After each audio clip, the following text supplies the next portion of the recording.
Michel, pode só atualizar a página para mim, porque eu acho que eu perdi semana passada. Posso sim, nós estamos na página 35 do nosso PDF. Colegas, todos estão na mesma? É isso mesmo? Quem está aí no PDF, página 35? Para mim consta essa página. O Diego também está, então pressuponho que seja essa mesmo. Seguimos com a mesma dinâmica, comentários, pontuações, insights, perguntas.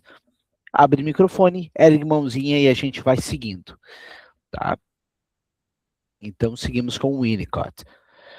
Numa entrevista posterior, a mãe contou-me que, um ano depois da primeira conversa com o menino, houve um retorno ao brincar com cordões e juntar objetos na casa. Vocês lembram dessa história? Né, dos cordãozinhos lá nas cadeiras, a questão com a irmã, né? Ela tinha, realmente, de ir para o hospital, a fim de se operar e disse-lhe: pelos seus brinquedos com cordões, posso ver que você está preocupado com minha partida.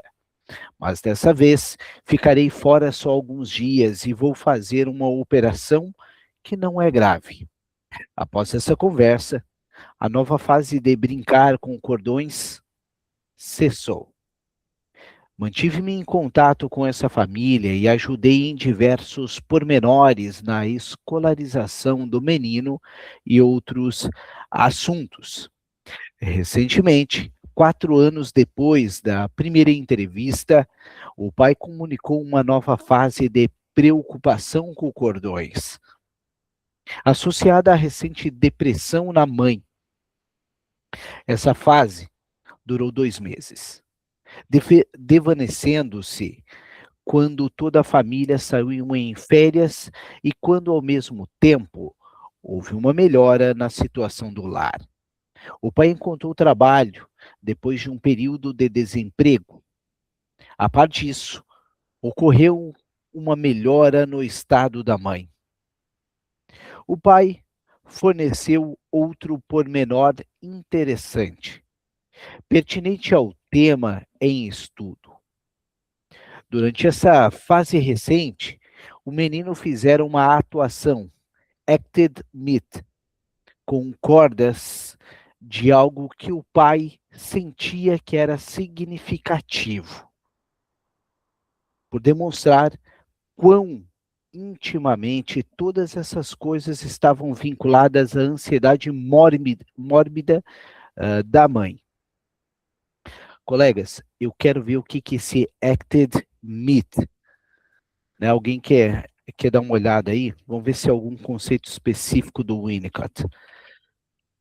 Deixa eu ver se eu encontro alguma coisa que eu não recordava desse termo. Quando eu vi a atuação, me lembrou de acting out. Não sei se é específico neste autor.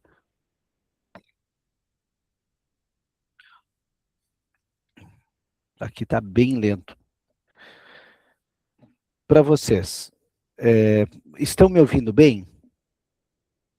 Tudo certo aí para vocês?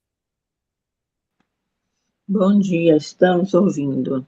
Ah, perfeito, Rita. Estava tudo fechado ali.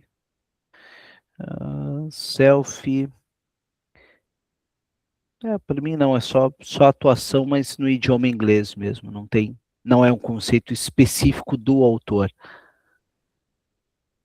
Vamos seguir então mais um pouquinho. Pensei que pudesse ser algo mais específico deste autor.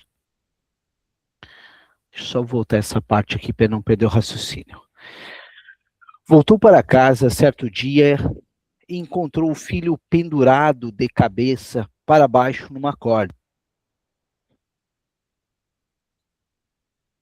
inteiramente flácido, representando muito bem que estava morto. O pai compreendeu que não devia prestar atenção e ficou pelo jardim fazendo uma coisa e outra cerca de meia hora. Depois, o menino entediou-se e parou com a brincadeira. Isso constituiu um grande teste da ausência de ansiedade do pai. No dia seguinte, porém, o menino fez a mesma coisa numa árvore que podia ser facilmente vista da janela da cozinha. A mãe precipitou-se para fora, gravemente chocada e certa de que ele se enforcara. O pormenor adicional seguinte talvez seja de valor na compreensão do caso. Embora esse menino, que hoje tem 11 anos de idade, esteja se desenvolvendo segundo uma linha de Durão, é muito acanhado e enrubesce facilmente. Possui alguns ursinhos que para ele são filhos. Ninguém se atreve a dizer que se trata de brinquedos. É leal para com eles. Dispensa-lhes grande afeição e faz calcinhas para eles. Coisa que envolve costura cuidadosa. O pai diz que lhe parece extrair sentimento de segurança de sua família, a qual desse modo serve de mãe. Se aparecem visitas, rapidamente coloca-os todos na cama da irmã, porque ninguém estranho à família deve saber que ele possui essa outra família. Junto com isso, a relutância em defecar ou tendência a reter as fezes. Não é difícil adivinhar, portanto, que ele apresenta identificação materna, baseada em sua própria insegurança em relação à mãe, e que essa identificação poderia transformar-se em homossexualismo. Olha só um termo datado ali, né? Olha o ismo aqui no final. Da mesma maneira, a preocupação com cordões poderia transformar-se em perversão. A gente já vai seguir para os comentários do Winnicott aqui. Mas, para vocês, o que você, alguém gostaria de pontuar algo aqui? Algum insight que teve? Me parece que esse final aqui é de uma rica relevância para nós, né? Mônica, por favor. Bom dia, pessoal. Michel, é uma dúvida, tá? A palavra usando se transformar em perversão, perversão enquanto estrutura, é isso? Se transformar? Olha, partindo do pressuposto que o Winnicott não se atém muito a isso, fica meio arriscado a gente falar. Mas, para mim, surge uma sensação de perversão no sentido que flerta com uma estrutura, porque o Winnicott ele não é categórico. Tanto que tu nota que, quando ele fala dificuldade de defecar, em nenhum momento o Winnicott fala fase anal. Como a Elaine trouxe, sádico-masoquista? Pois então, olha só, se a gente for falar da fase anal, a gente falou algumas vezes sobre essa fase, ela botou sádico-masoquista. A fase anal é muito atrelada por alguns autores como fase sádico-anal, mas o Winnicott não faz essas referências, porque ele vai seguindo um caminho muito peculiar e muito próprio. Mas, Mônica, vamos pensar juntos aqui o que é a perversão, né? Vamos pensar juntos, frente a uma lógica mais freudiana. Imagina o seguinte, o perverso, ele denega, alguns vão chamar que dá um desmentido, mas vamos tirar o desmentido para não confundir com ferense. Vamos falar de denega a castração. Ao denegar a castração, para que não tenha aquela falta, o que ele faz? Ele pega um objeto substituto. Então, por isso, numa perversão estrutural, que um podólatra que seja por pés, vamos botar que ele se torne alguém aficionado em cordas. Né? Eu estou lendo dessa forma, para denegar a castração da falta da mãe, eu pego essa corda e grudo ali, amarro literalmente ali. Tá? É a leitura que eu faço. Eu gostaria de convidar os colegas para ver se alguém tem algum ponto distinto. Alguém tem algum ponto? Luciana, por favor. Eu acho que é legal a gente também pensar, quando a gente fala de Winnicott, que ele fala muito da questão do desenvolvimento, né? Não uma estrutura em si. Então, talvez essa questão de transformar seja no sentido de desenvolver, né? De criar uma maturidade a ponto dele desenvolver algo, né? Não algo que seja estático, sabe? É legal que tu trouxe esse desenvolvimentista, porque tem muitos autores que falam, e aí é coisa muito, muito psicanálise, né? Aquele cara que quer concordar e não concorda. Que dizem que o Winnicott é desenvolvimentista e não é.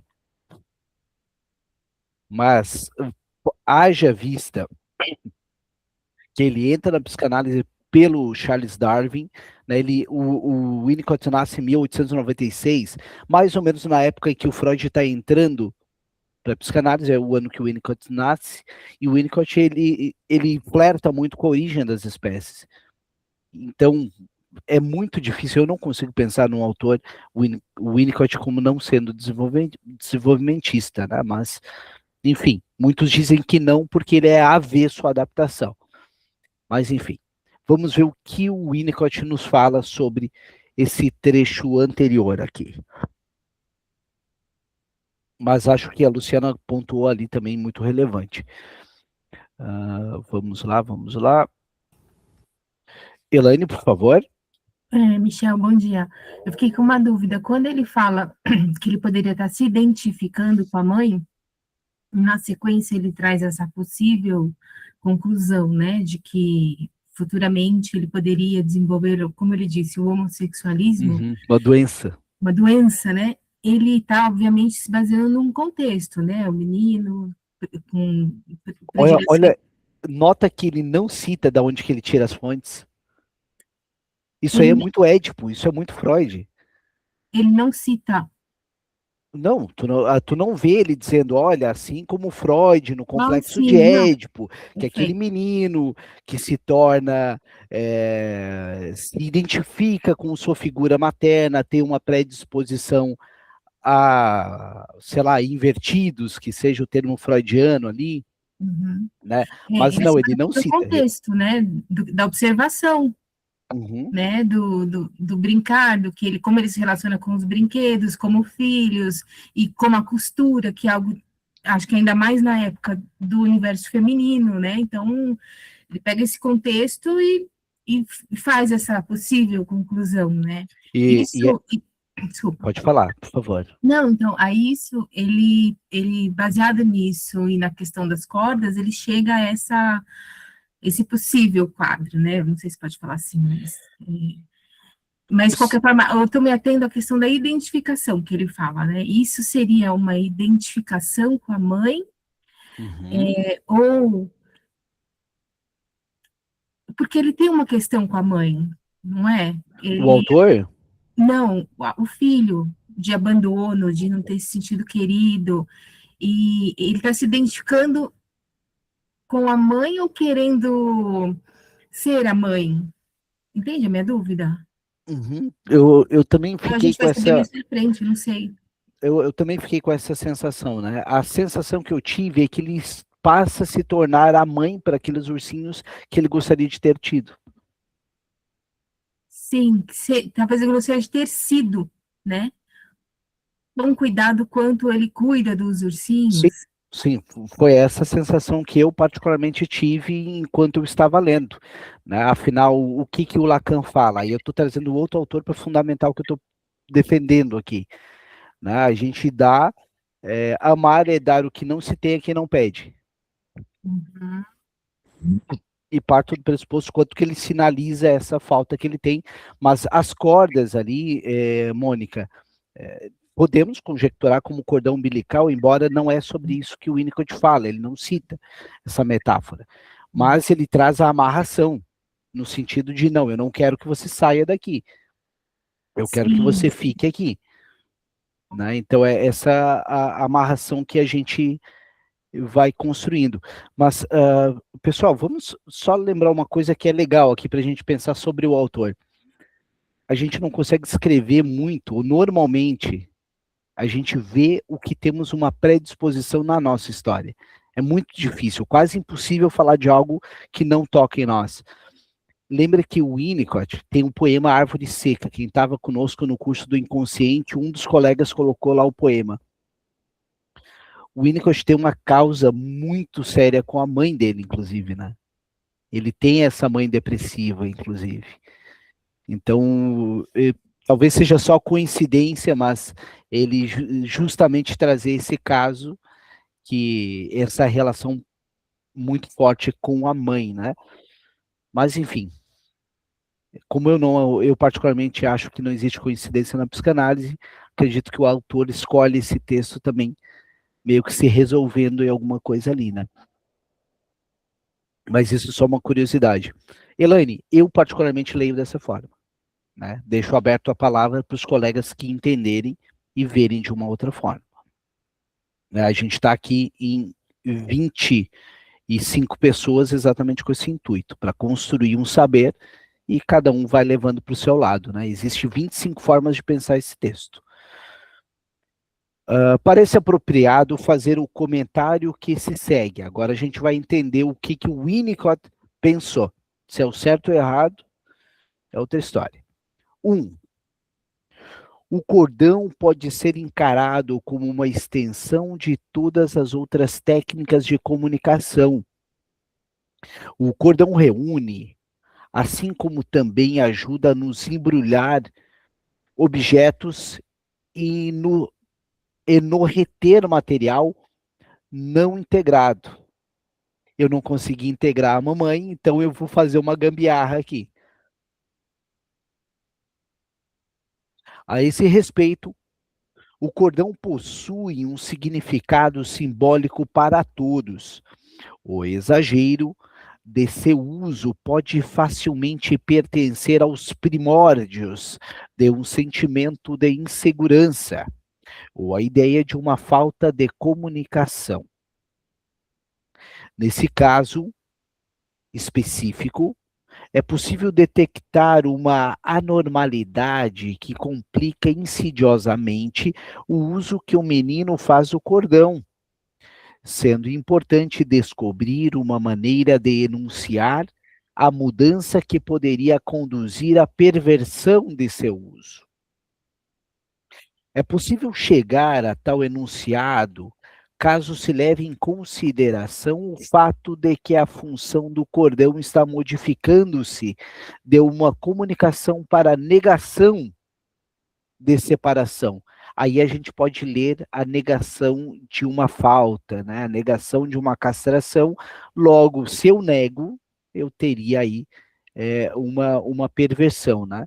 Pelo menos é a leitura que eu estou fazendo. Como negação, o cordão se torna uma coisa em si, algo que possui propriedades perigosas e necessidades que precisam ser dominadas. Nesse caso, parece que a mãe pôde lidar com o uso do cordão pelo menino exatamente antes que fosse tarde demais, quando esse uso ainda continha esperança. Quando a esperança está ausente e o cordão representa uma negação de separação, surge então um estado de coisas muito mais complexo, um estado que se torna difícil de curar, por causa dos ganhos secundários oriundos da perícia que se desenvolve sempre que um objeto tem de ser manuseado a fim de ser dominado. Esse caso, portanto, será de interesse especial se tornar possível a observação do desenvolvimento de uma perversão.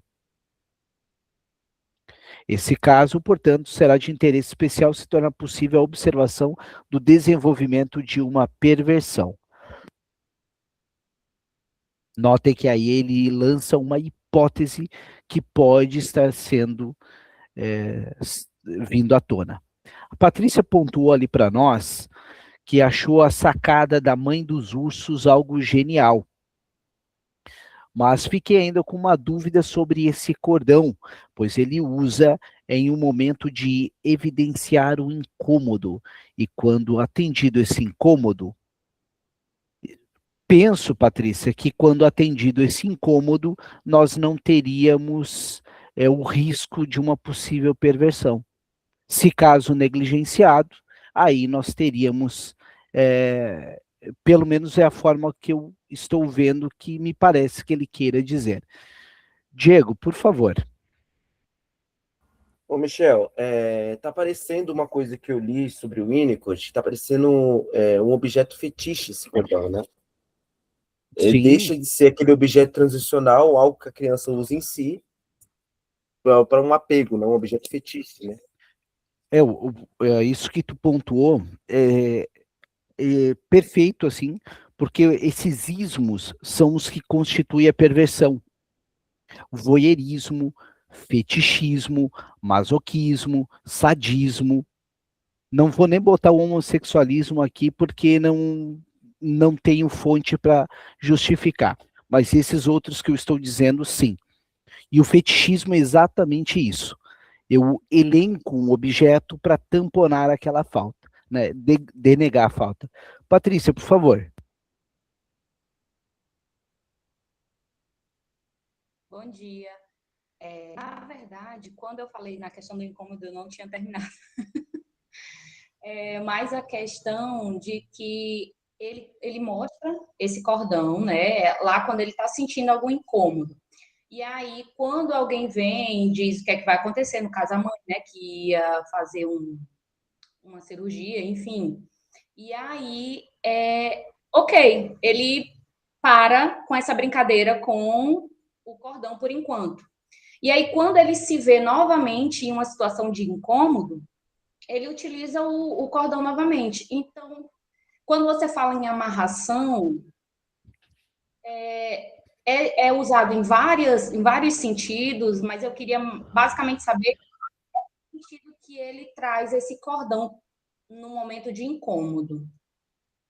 Tá, vamos pensar juntos aqui. Como tu acredita que seja? Como é que tu leu? Vamos pensar juntos aqui. O que tu acredita que esse cordão significa ali para ti? Vamos pensar juntos. Parece, para mim, né, assim, com relação a trazer essa questão vamos trazer um objeto transicional, né? Então, esse cordão aí, ele está mostrando um lugar seguro, porque ele não está conseguindo verbalizar, no meu ver.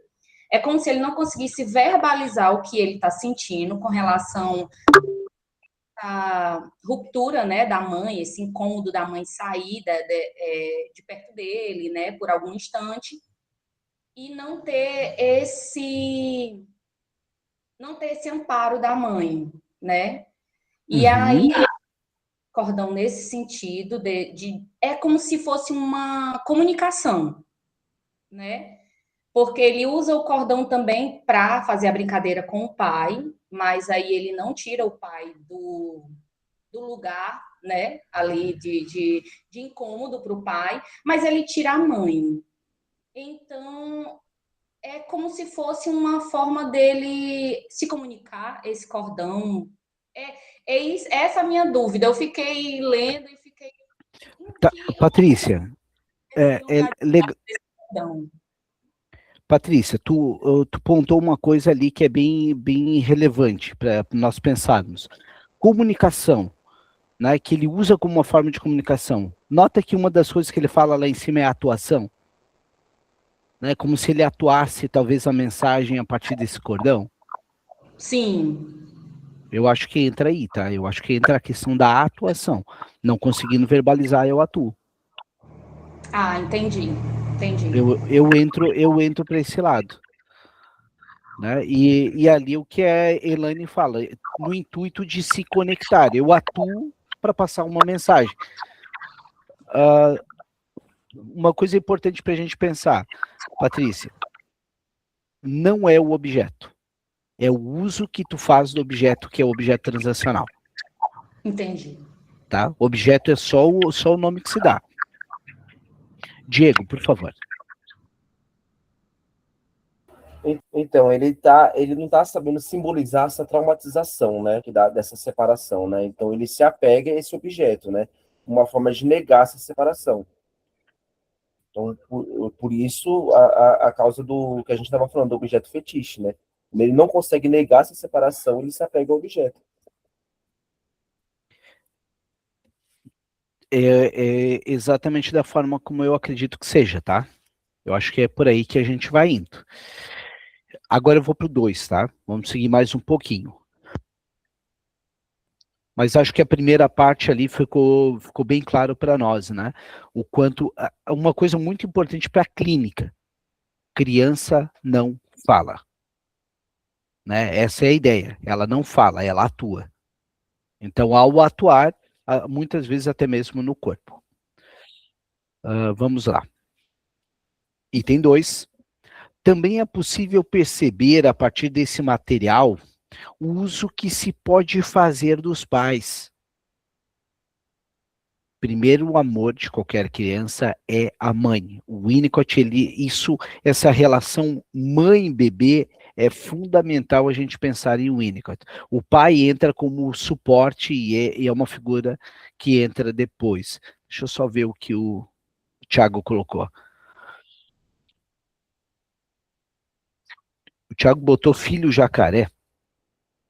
Eu não conheço esse termo, Thiago. Eu conheço mãe jacaré. Eu deduzo que o filho jacaré seja da mãe jacaré. Quando falo em cordão, só me reporta o cordão umbilical como se quisesse ficar amarrado ainda. Tranquilo, podemos pensar dessa forma também, Kaline. Tem uma metáfora perfeita, inclusive, para isso. Também é possível perceber, a partir desse material, o uso que se pode fazer dos pais. Olha, o objeto transacional sempre, o Winnicott fala muito de uso. Quando podem ser usados, podem trabalhar com grande economia, especialmente se tem em mente o fato de que jamais haverá psicoterapeutas suficientes para tratar todos aqueles com necessidade de tratamento. Tivemos aqui uma boa família que passou por uma época difícil devido ao desemprego do pai, que conseguiu assumir plena responsabilidade por uma menina retardada. Olha o termo que ele usa aqui, né? Uma menina retardada, apesar dos formidáveis obstáculos, tanto sociais quanto internos da família. Que isso acarreta e que sobreviveu às fases más da moléstia depressiva da mãe. Inclusive, uma fase de hospitalização. Tende a haver um grande vigor numa família assim. E foi com base nessa presunção que se tomou a decisão de convidar esses pais a empreenderem a terapia de seu próprio filho. Assim procedendo, eles mesmos aprenderam muito, ainda que precisando de serem informados sobre o que estavam fazendo. Nota que ele informa também, ele põe os pais no processo, né?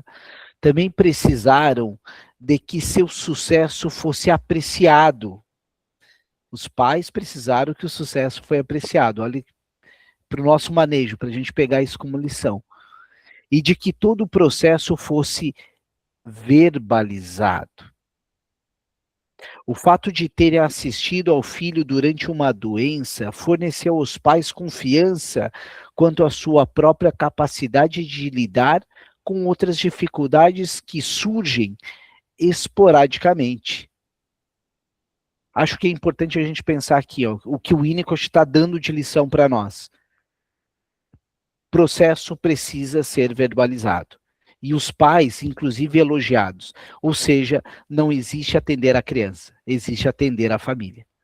Acho que esse é um ponto crucial. Pessoal, quem atende criança, o sintoma da criança é o sintoma da família. A criança que quebra tudo, ela está querendo chamar alguém, ela tá chamando olhares de alguém.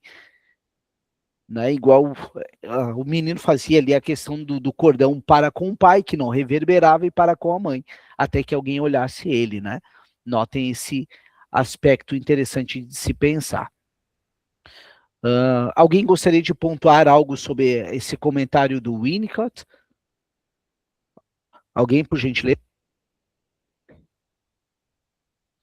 Acho que é importante também nós pensarmos aqui que o Winnicott não está falando de uma família relapsa, né? Muito pelo contrário, ele está dizendo que não existe família perfeita, existe família suficiente, tá? Então é importante nós pensarmos, em vez de não trazer a questão do julgamento, ele está dizendo, famílias passam por questões, e aí cada um dá conta do seu jeito. Elaine, por favor. Michel, acho que é bem claro isso, né? Quanto ele está atento à família e põe a família no processo. O que eu estou curiosa, não sei se a gente vai ver mais para frente, é se ele fala um pouco sobre esse manejo, como que ele traz a família, né, para esse processo. Se ele faz encontros com a família, a gente já falou um pouco isso na clínica, como é, né? A cada é pessoal, né? Varia, mas a cada 4 encontros, senta com a família, mas aqui no relato dele a gente vê que tem, né? Muito conteúdo. Presença. E tem sensibilidade, né? Ele tem, assim, sutilezas desse dia a dia, desse convívio. Então eu tenho essa curiosidade, não sei se vai em algum momento aparecer isso pra gente. O Winnicott, ele é esse cara mais afetuoso, né? E a flexibilidade dele é muito grande, que ele não tem aquela questão freudiana de análise diária, né? Ele fala de casos, eu acho que é esse caso aí, inclusive, ou o anterior, que ele atendia a cada 6 meses, porque as pessoas moravam no interior. Então, nota, olha como ele é disruptivo nesse aspecto. Uma coisa que é muito basilar nele, no atendimento a crianças, ele fala do manejo, sim. Ele não fala da periodicidade, mas ele fala que no manejo com bebê, ele fala do jogo da espátula. Eu não lembro se foi nesse livro ou no outro que eu li do Winnicott. O jogo da espátula. Ele diz que deixa uma espátula sobre a mesa e a mãe vem com um bebê e ele não fala, ele não dá orientação. Ele só observa se é o bebê que pega a espátula, se é a mãe que pega, se ninguém pega. O jogo do rabisco também, que a Jane muito bem lembrou. Deixa eu ver o que a Jane escreveu mais aqui sobre o jogo do rabisco, que também ele dá as coordenadas ali do manejo dele. É o jogo do rabisco. Até tem um nome específico para esse jogo. Ele deixa a criança brincar, né? E que aí, quando a gente faz essa associação com o adulto, é o deixar falar no sentido de não ficar puxando como fio condutor do assunto. Se quer falar sobre política, fala da política. Brinca com brinquedo política. Diego, por favor. O interessante desse jogo da espátula, que ele coloca essa espátula na mesa, né? Ele deixa a criança morder o dedo dele, a criança mostrar agressividade, sabe? E ele fala que essa criança quase arranca um pedaço do dedo dele. Se eu não me engano, essa criança, ela antes desse jogo, a mãe levou porque ela tinha convulsões. Até de tomar um suco de laranja, a criança tinha convulsões. E depois disso, passou a convulsão da criança, porque ele deixou a criança brincar. A criança mostrar agressividade no brincar. Mostrar o corpo, que era um corpo diferente, sabe? Diego, é legal tu trazer esse ponto, porque quando a gente fala de agressividade para o Winnicott, nós estamos falando de um herdeiro da Melanie Klein. Né? Ele foi supervisionando da Melanie Klein. E quando falamos de raiva, de destruir o objeto, a Melanie Klein é uma das precursoras disso.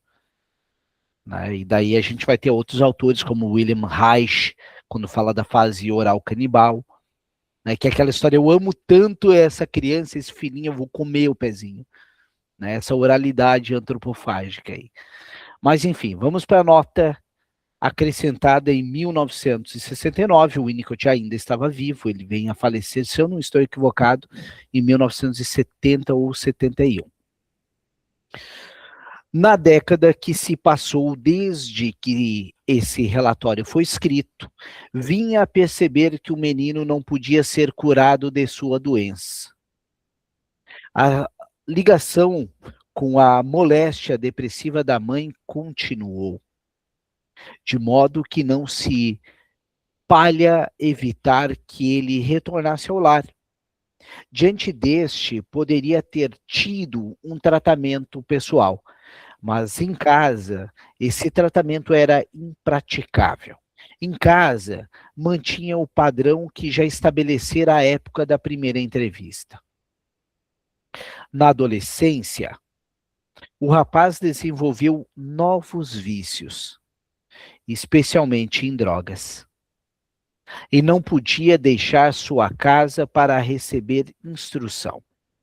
Todas as tentativas para colocá-lo longe da mãe falharam, porque normalmente fugia e voltava para casa. Tornou-se um adolescente insatisfatório, sem fazer nada e aparentemente desperdiçando seu tempo e potencial intelectual, como já foi observado, seu era 108. A pergunta é: um investigador que efetuasse um estudo desse caso de vício em drogas daria a devida consideração à psicopatologia manifestada nas áreas dos fenômenos transacionais? Olha a provocação que ele vai trazer para a psiquiatria, para a psicologia e para outras áreas. Né? A corda, a amarração, me parece que ele queira dizer, tornou-se as drogas. É o novo cordão dele. Ele não conseguiu superar aquela parte. Colegas, alguém quer pontuar algo? Infelizmente, não é Disney, o final não foi feliz. Alguém quer pontuar alguma coisa? E o que me chama a atenção aqui, eu estou vendo de uma forma teórica, né? Mas a escrita dele, que eu acho fantástico, de psicanalistas icônicos, é terminar com um ponto de interrogação. Isso é muito fantástico da psicanálise. Rita, por favor. Esse último parágrafo que você leu aí, que fala das drogas, pensando assim na vida adulta, né, na adolescência, quando os meninos normalmente começam a usar as drogas, eu conheço casos que os pais resgataram, eu penso que talvez, é uma dúvida, viu, que aquele vazio, aquela falha que teve lá na infância foi acolhida ali na adolescência, que o pai, depois que ele chegou a nível de estar usando droga, de estar completamente fora da realidade, já vivendo fora da realidade, o pai chega, abraça. Eu conheço 2 casos que os pais deixaram de trabalhar para assistir os filhos, não quis internar e resgatou. Os meninos estão todos homens casados, muito bem, né? Então, eu penso que esse vazio que eles traziam, que não foi visto lá no início da vida, chega um momento que satura e os pais param e olham e acolhem. Será? Talvez sim, talvez não, né? Mas quando a gente fala de psicanálise, né, Rita, sobretudo de Winnicott, a gente está falando de experienciar, né? E se falamos de um sujeito atemporal, estamos falando da possibilidade de descongelar essa fase que ficou congelada em algum lugar. Esse termo congelado ou descongelado é propriamente do próprio Winnicott. Winnicott usa esse termo. Sujeito que ficou congelado em algum momento, e aí experiencia, né? Eu vou passar para a Elaine agora. Elaine, por favor. Eu ia falar, depois eu não ia, agora você me puxou, Michel, porque eu falei, nossa, vai ser muito atrevimento da minha parte, né, questionar o Winnicott, mas assim, eu achei não sei se tem mais conteúdo do caso, mas eu achei que foi uma dedução, assim, apressada, dizer que ele foi para as drogas por conta só dessa questão, né? Estava esperando que ele fosse trazer algo da perversão, que não apareceu, não sei se a droga entraria aí, né, como um vício ligado à perversão, acho que não tem nada a ver, seria algo compulsivo.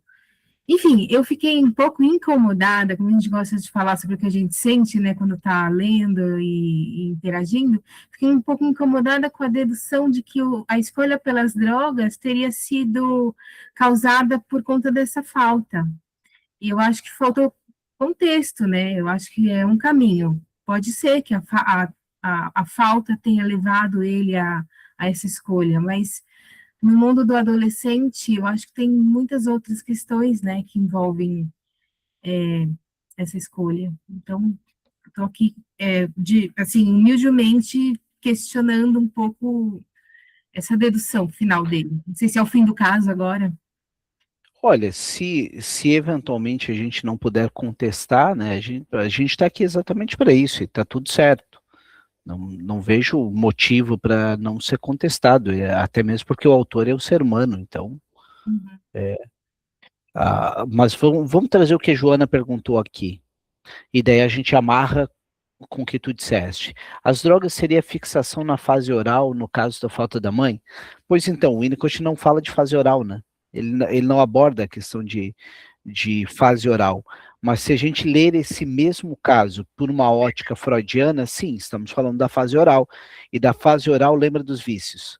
Cigarro, bebida, né? Então, acaba casando muito bem as duas coisas.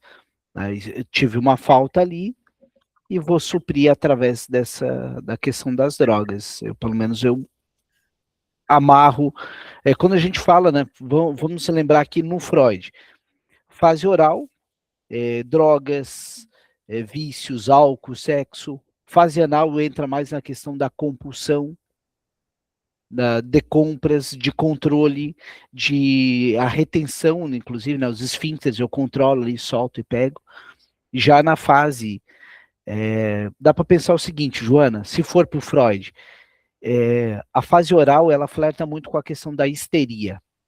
A pessoa escreve muito no corpo porque não tem muito vocabulário ainda. Então, não chega a ser, algo muito, muito mais primitivo ali. Colegas, eu não vou iniciar... Michel, desculpa, só um complemento. Ele parou também a análise na adolescência, né, do menino. Então, a gente não sabe da vida adulta, né, o que aconteceu. Eu estou aqui raciocinando ainda, pensando que talvez o lado da perversão, que me pareceu tão bem embasado, assim, no início, pelas coisas que ele observou, que ele não chama de fase anal, mas a gente viu essa questão das fezes, viu os interesses dele, enfim, poderia levar para algo no campo da perversão. Na fase adulta, isso ainda poderia se manifestar, né? Então, a gente não tem essa parte da história ainda. Mas olha só, esse eu acho que é um ponto muito legal de a gente pensar. Eu vou chamar a Melanie Klein para a gente pensar. A Melanie Klein não fala de fase, né? Ela fala daqueles períodos ali. Esquizoparanoide, depois depressivo, e vai e volta o tempo todo. E quando a gente fala de sujeito do inconsciente, também desamarra com o tempo. Então, tu pode estar lá na frente, mas pode regredir em alguns momentos. Não é uma questão... Por isso que o desenvolvimentista no sentido linear é contestado na psicanálise. Tem aquele livro clássico lá Os Tempos na Psicanálise fala sobre isso, no sujeito atemporal, que a gente vai ler amanhã de novo no Além do Princípio do Prazer do Freud. Colegas, ficamos por aqui então. Alguém gostaria de fazer as considerações finais aqui, pontuar algo que achou interessante? Antes de finalizarmos? Vamos deixar aqui no item 3, material clínico, aspecto do fantasiar. Vamos deixar aqui definir aqui. Não é sobre isso aqui, é destacar. Destacar, pronto, está salvo. Vou finalizar a gravação então. E, colegas, convido vocês, então,